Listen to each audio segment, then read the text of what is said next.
Kā saprast, ka komanda tevi ir norakstījusi? Situācija. Jūtos iestrēgusi visās dzīves jomās. 2 mēnešus pavadīju izolācijā veselības problēmu dēļ. Bez ierakstās kustības un brīvības. Man kā aktīvam cilvēkam tas bija īpaši smagi, bet tieši šī situācija atklāja, kuri cilvēki ir patiešām blakus un gatavi atbalstīt un kuriem ir vienalga. Tāpat esmu atgriezusies darbā pēc šīs prombūtnes un tur jūtu spiedienu. Skaidri zinu, ka mani grib aizvākt. Tā ir normāla praksa šajā uzņēmumā. Taču tā kā man ir labi rezultāti, to nevar izdarīt tiešā veidā, tāpēc sākas pastāvīgas piezīmes un spiediens, kļūdu meklēšana tur, kur to nav. Šobrīd jūtos it kā zem smagas nastas un nesaprotu, kur atrast atbalsta punktu. Man ir sajūta, ka viss vienlaikus sabrūk. Gribu saprast, kāpēc atkal esmu nonākusi punktā, kur viss brūk. Svarīgi atzīmēt, ka šī ir otrā daļa no epizodes. Šeit nāk klāt vēl problēmas attiecībās un iespējams kaut kāds tur mīls 3 stūris darbā. Ja? Tā kā viss kopā, tāpēc viss brūk, privātā dzīve, darbs un vēl spiediens no komandas. Esmu Irina. Un es esmu Līga. Un ikdienā mēs palīdzam cilvēkiem tikt galā ar situācijām, kuras viņi jūtas iestrēguši. Un projektā Tavā galvā mēs 15 minūtes runājam par jūsu iesūtītām situācijām. Aiziet šodienas laiks. Kamēr tu lasies, pamanīju vienu lietu, ka faktiski tā sajūta par to, ka komanda mani izstumj, ir turpinājums situācijai, ka veselības problēmu dēļ es esmu sapratusi, kuri cilvēki mani atbalsta un kuriem ir vienalga. Tā kā es to redzu kā tādu procesa turpinājumu, ka es pārvērtēju vispār cilvēkus apkārt. Un līdz ar to es droši vien pie šīs, pirmkārt es šo sajūtu vai tā kā savu novērojumu atspoguļotu cilvēkam, pajautātu, kādas bija situācijas ar to tuvāko loku, ar draugiem. Vai tu arī tur sajūti, ka tevi izstumj? Jo, ja tā sajūta atkārtojas, tad visdrīzāk tā ir saistīta ar šo dzīves posmu. Ja tur būtu savādāk, tad varbūt atsevišķas situācijas. Interesanti, ka viņa nenorādīja, kuri tad ir tie. Jo tā kā epizodes tajā situācijas pirmajā daļā bija norādīts, ka cilvēks ir mainījies. Es jūtu, ka cilvēks ir mainījies, un tur viņi saskatīja attiecību problēmas. Tad šeit es sapratu, kuri ir īstie cilvēki un kuri nav. Un kur tas partneris iekrita. Tas ir baigi interesants moments, jo viņa tur rakstīja, cilvēks ir mainījies, bet jautājums, vai tie cilvēki, vai kolēģi ir mainījušies, vai partneris ir mainījies, vai tomēr tu esi mainījusies un kaut kas, es nezinu, vai vērtības, vajadzības, kas tur ir noticis, bet runājot par kolēģiem, lielākajā daļā no situācijas, kad klients pie manis ir atnācis ar problēmu par izstumšanu, izstumšana no kolēģa puses netika demonstrēta vispār nekādā veidā. Ļoti daudz, kas no tā ir interpretācija un kaut kādi mūsu iekšējie meklējumi atrast apstiprinājumu kaut kādām mūsu iedomām. Iespējams, tas cilvēks vispār nevēlas pats tur atrasties, un tā kā viņš baidās pieņemt lēmumu iet prom, viņš meklē, redziet, jūs jau mani negribat, jūs jau darat to, un tā vēlme, bet nē, viņi taču to saka, ir tik stipra, ka man ir arī bijis gadījums, ka man nav izdevies klientu pārliecināt, bet varbūt tad ir jārunā ar vadītāju, ar kolēģiem, ir jāpajautā, vai jūs šeit meklējat kļūdu? Jā. Jo viņi ir vienkārši 200% pārliecināti, ka nē, viņi mani stumj ārā. Manā praksē arī ir bijuši vairāki tādi gadījumi, kad cilvēks atnāk ar jautājumu, kā es varu uzlabot attiecības darbā, jo mani tur negrib, un faktiski nonāk pie secinājuma, ka es vairs tur nejūtos piederīgs, neiedaros un gribu iet prom. Un kā strādā psihe, ja? Ka es nevaru, man ir bail mainīt dzīvi, tad es sākšu uzvesties tā, lai dabūtu piezīmes un lai pārliktu to atbildību uz viņiem. Tieši tā. Es esmu bijusi arī pati līdzīgā situācijā. Man bija tā, ka es jau jūtu ka es vairs tajā projektā nedarbošos, un tad, kad man, piemēram, es dabūju kaut kādas uzslavas, tur prēmijas, vēl kaut ko, man likās, nu jā, tas jau tā formāli. Kaut gan no dodošās puses tas bija patiešām saskaņā ar plānu, ar uzņēmuma vērtībām un visu. Es tiku novērtēta, bet es to vispār izskatīju kā tādu, nu, droši vien, ka viņi vienkārši kaut ko no manis vai nu vairāk grib, vai vēl kaut ko. Un pozitīvo pusi neredzēju vispār, bet toties visu, kas man nepatika, nu, tas taču bija skaidrs, tas, nu, acīm redzami, ja? Kad, nu, es tur vairs neesmu vēlama. Jā, un tā ir tāda realitātes attaisnošana un atbildības neuzņemšanās. Vēl viena lieta, uz ko es vēlos likt uzsvaru, uz to dzīves kontekstu, jeb emocionālo fonu šajā situācijā. Un emocionālais fons ir, es jūtos zem smagas nastas. Un, kad mēs esam šādā stāvoklī, tad mēs visu apkārtējo pasauli redzam melnāku nekā tā patiesībā ir. Tā kā viena lieta, ja jūs piedzīvojat līdzīgu situāciju šobrīd, tad jautājiet sev, kas tiešām ir realitāte un kur manas emocijas, ka tās netīrās glasses, brilles. Ka tās netīrās brilles sakropļo manu redzējumu. Jo tas pavisam noteikti ir, īpaši es to redzu cilvēkiem ar depresīviem simptomiem, tad, nu, kas pie manis atnāk saistībā ar izdegšanu, tad es saku, šobrīd visu, ko tu uztver, dali ar 2. Nu, protams, ja tur tā depresija apstiprinās un tā, bet jā, ka nevajag pilnībā paļauties uz tām savām sajūtām. Šobrīd visi pieņēmumi būs ar to tumšo nokrāsu. Klau, bet man šķiet, ka vienā no iepriekšējām epizodēm tu pieminēji, es zinu, ka tu daudz ar to strādā, es savā praksē neizmantoju, jo man nav tik spēcīgs backgrounds kā tev tieši ar depresiju un izdegšanu. Šita depresijas testi online, man ir radusies sajūta, ka viņš diagnosticē depresiju gandrīz ikvienam. Tu iesaki viņus taisīt? Es iesaku taisīt, lai saprastu, vai iet pie speciālista. Un es vienmēr saku, ka testa rezultāts nav diagnoze, tas ir, lai saprastu, vai vajag rakt dziļāk. Klau, bet, piemēram, šādā situācijā, kurš būtu vislabākais brīdis šādam cilvēkam to testu uztaisīt? Jo viņa konstanti ir stāvoklī, viss ir slikti, viss brūk. Nav es jau ieteiktu, jo tas, ko es šeit redzu, ir ilgā laikā cilvēks ir bijis izolācijā. Turpat viņa ir minējusi, ka viņa ir aktīvs cilvēks un priekš viņas bija liels izaicinājums. Tātad tas bija liels stress, kas ilgāku laika posmu. Un tas īstenībā jau varēja novest pie kaut kādas simptomātikas. Ir ļoti daudz visādu depresiju veidi, ja? Es pati to nediagnosticēju, bet pamanot simptomus, es varu tad novirzīt pie attiecīgiem speciālistiem, tur nezinu, kliniskā psihologa vai psihiatra, kuri tad būtu jau kompetenti to darīt. Bet tas, ko es šeit redzu, tātad negatīvs redzējums, smags dzīves notikums, kura sekas bija aktīvi izjustas noteiktu laika periodu, un tā astīte velkas, ja neskatoties, ka epizode jau ir beigusies.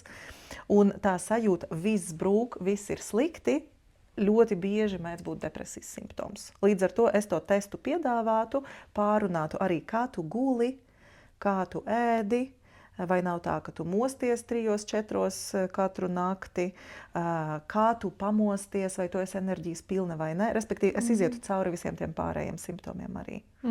Ja, un tad, kad mēs varam izslēgt tātad to depresīvo stāvokli, tad mēs jau varam saprast, kāda ir realitāte. Jo, ja tur ir depresijas simptomi, tad realitāte ir sagrozīta un viss izskatās sliktāk nekā ir. Labi, bet mēs paliksim savā līmenī. Protams, ja tā ir depresija, es teiktu, ka noteikti ir jādodās pie speciālista. Ļoti reti, ka depresija pāriet pati par sevi, praktiski nekad. Ja? Un kas ir svarīgi visā šajā stāstā? Tā tad ir izkristalizējušies cilvēki, uz kuriem var paļauties. Un tad ar šiem cilvēkiem arī vajadzētu sadarboties, stāstīt par to, kas notiek, nebaidīties prasīt palīdzību. Un, es teiktu tā, izcelt viņus priekš sevis saulītē, jo tā atkal ir tā labā daļa. Un tas īstenībā ir ok, ka mums pamainoties, ja, pamainās arī mūsu draugu loks.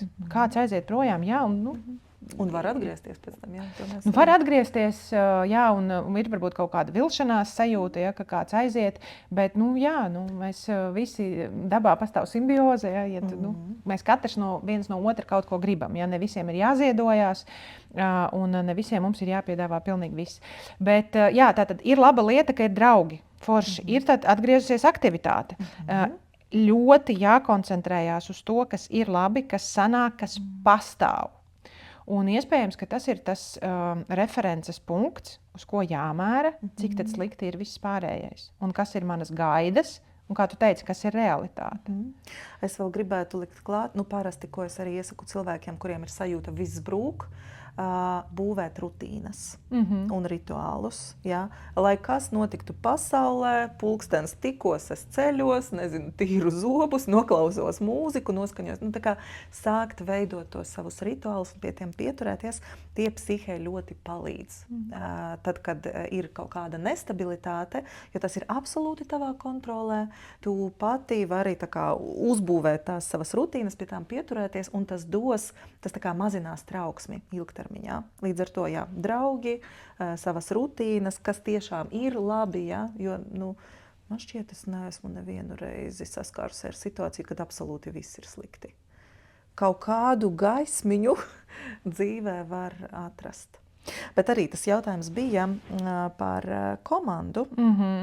Jā. Domāju, vai viņi ir, tātad jautājums, vai viņi ir vai nav norakstījuši, jā? Pajautāt sev, kas ir realitāte, kas ir ilūzijas, bet varbūt varam vēl pabrainstormot, kā saprast, ka komanda ir norakstījusi.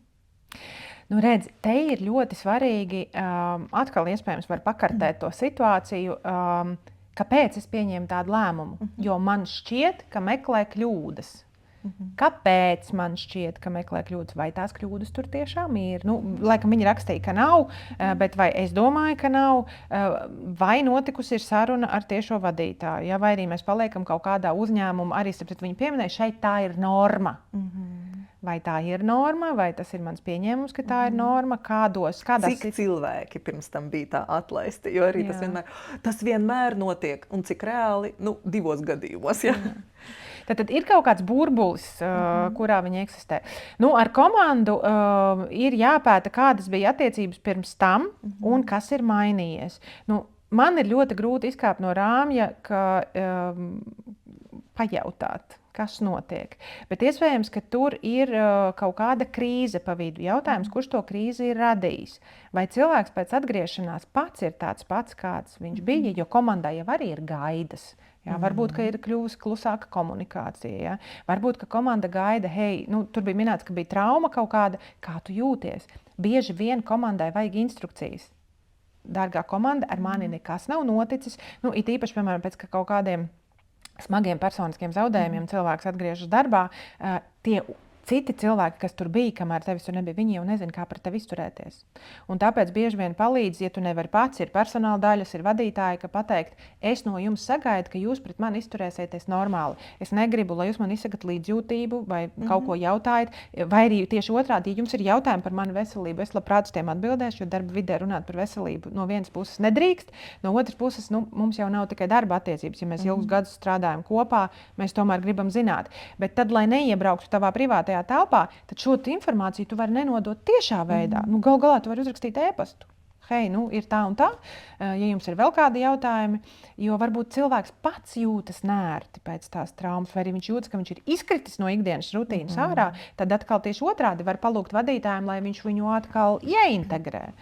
Ja ir problēmas ar vadītāju, te jau pat bez coachinga, no tādas korporatīvās sadarbības viedokļa var lūgt personāla daļu iesaistīties. Es jūtu, ka man ir sabrukušas attiecības ar vadītāju. Es gribētu arī pievienoties tam, ka runāt un pajautāt, jo principā vienīgais veids, kā mēs varam saprast kaut ko par citu cilvēku, ir noskaidrojot viņa viedokli. Viss pārējais ir pieņēmumi. Bet vēl viena lieta, par ko es iedomājos, kamēr tu neesi bijusi darbā 2 mēnešus, viņi strādāja un viņi darīja tavu darbu. Un viņiem var būt aizvainojums par to. Īpaši, ko es, piemēram, novēroju, ja cilvēki ar mentālām problēmām aiziet uz garām slimības lapām. Un tad citi var redzēt tevi pastaigājoties mežā vai aizbraucot, nezinu, ceļojumā. Un tas viss ir labi tavai mentālajai veselībai, bet viņiem uzreiz viņa atpūšas, kamēr mēs te dubultdarbu tā kā darām. Līdz ar to tās emocijas arī ir klātesošas un tā kā pateikt, draugi, paldies, ka jūs šo izvilkāt, kamēr manis nebija. Man tas atbalsts ir tiešām vajadzīgs. Ja? Un atbalstiet mani arī lūdzu tagad atgriežoties. Ja? Bišķiņ paskatīties uz to situāciju no viņu skatu punkta, ko viņi ir piedzīvojuši tajā procesā. Jo tu biji daļa no komandas, un tad pēkšņi tu esi ārā, bet viņi visi paliek. Un tā kā normalizēt. Baigi klasiski supervīzijas gadījums. Normāls vadītājs, es savu komandu vestu uz supervīziju. Vienkārši must have. Jo vieglāk ir pieņemt lēmumu, jo, kā tu saki, ļoti pareizi ir pretestība. Bet mēs vienmēr pretestību izskatām kā negatīvu. Jo mēs sagaidām, ka tai nevajadzētu būt. Pretestība ir vienkārši pretestība, tā ir signāls. Un, protams, es jau teiktu, ka liela daļa atbildības vadītājiem jāuzņemās. Ja viņš jūt šo dinamiku, bieži vien tas ienākušais, vai tas, kurš atgriezās, tas komandas loceklis, viņš var justies pamests un vientuļš. Un izdarīt šo secinājumu, vadītājs neiesaistās, ja, tāpēc, bet vajag aiziet pateikt vadītājiem, es jūtos pamests, es jūtos it kā jūs meklētu kļūdas un lūgt šo situāciju risināt. Un tikai tad pieņemt lēmumu, ka mani norakstīja. Un sagatavoties šai sarunai var tieši konsultācijās. Jo tas ir, tur diezgan bieži ir grūti pārkāpt pāri bailēm vai domāt, oi, viņi teiks, nē, viss ir kārtībā, un es tam neticēšu, ja, ka viss ir kārtībā. Bet sagatavoties, varbūt izspēlēt lomu spēli ar supervizoru vai koču, un tad tu ej jau uz šo sarunu ar tā kā stiprāku kodolu iekšā. Nevis ar tām bailēm, kas ieiet pirms tevis vēl kabinetā, bet tādā mieriņā. Jā, tā kā, ja gadījumā jums ir sajūta, ka komandā ir spriedze, tā var rasties ne tikai atgriežoties pēc ilgstošas prombūtnes, bet pēc projektiem, mainoties komandas locekļiem, vadītājiem. Nav jānāk uz ilgstošu coachingu, bet var atnākt uz 1-2 sesijām, tiešām pamodelēt situācijas, paskatīties situāciju no malas, un tā, man liekas, ir būtiskākā coachinga priekšrocība un supervīzijas arī, ka mēs varam izzūmoties ārā un paskatīties, tas ir tas, ko mēs ar Irīnu principā daram, bet jo vairāk būs informācijas un sesijā jūs to dosiet, jo vairāk coach supervizors jums varēs to situāciju palīdzēt pamodelēt. Ja jūs esat saskārušies ar līdzīgu situāciju, tad droši rakstiet komentāros, kas jums ir palīdzējis, vai kā jūs mēdzat noteikt, vai jūs grib vai negribat izstumt no komandas. Tas būs ļoti vērtīgi arī pārējiem. Jā, un sekojiet līdzi jaunumiem mūsu profiliem Instagramā. Mēs vasarā rīkosim tādus relaksācijas un sevis izzināšanas pasākumus, kur jūs varēsiet satikt mūs abus, pabūt ar brīnišķīgiem cilvēkiem un uzzināt daudz jauna par sevi.